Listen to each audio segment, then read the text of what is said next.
झुंजार SC37 news Osmanabad.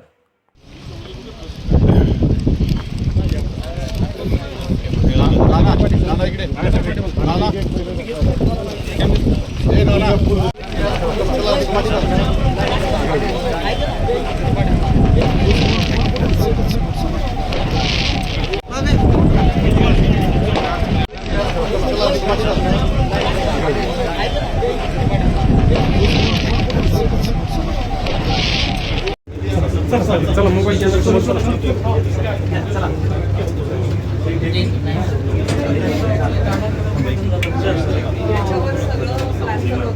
थोडं बाजूला त्यांचं दर्शन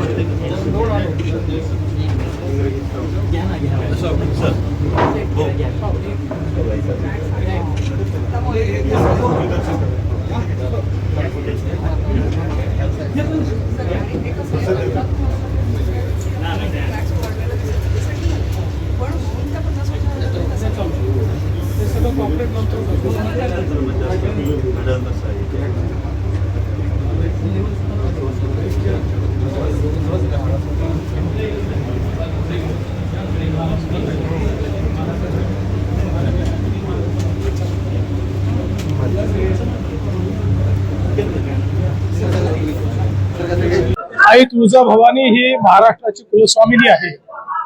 प्रत्यक्ष छत्रपती शिवरायांना आई तुळजाभवानींचा आशीर्वाद होता आणि त्यांनी हिंदवी स्वराज्याची स्थापना केली, रयतेचं राज्य आणलं।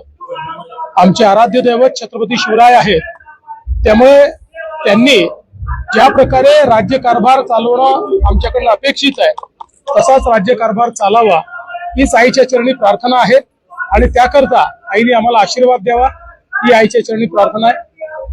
या निमित्ताने एक अतिशय चांगला विकास आराखडा आपण तयार केलेला आहे।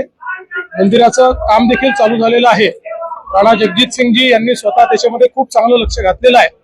मला अपेक्षा आहे की पुढच्या 2 वर्षामध्ये याचा पूर्णपणे कायापालट झालेला आपल्याला पाहायला मिळेल आणि अतिशय सुंदर अशा प्रकारचा सगळा परिसर आपल्याला पाहायला मिळेल।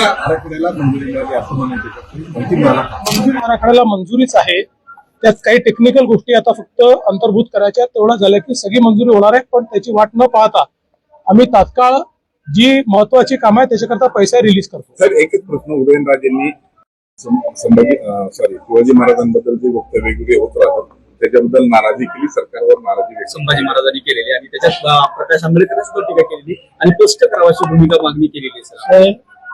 छत्रपती शिवराय हे आमचे आराध्य दैवत आहेत आणि आम्ही छत्रपती शिवरायांचा मान सन्मान स्वाभिमान राहावा याकरता जे लागेल ते करेल।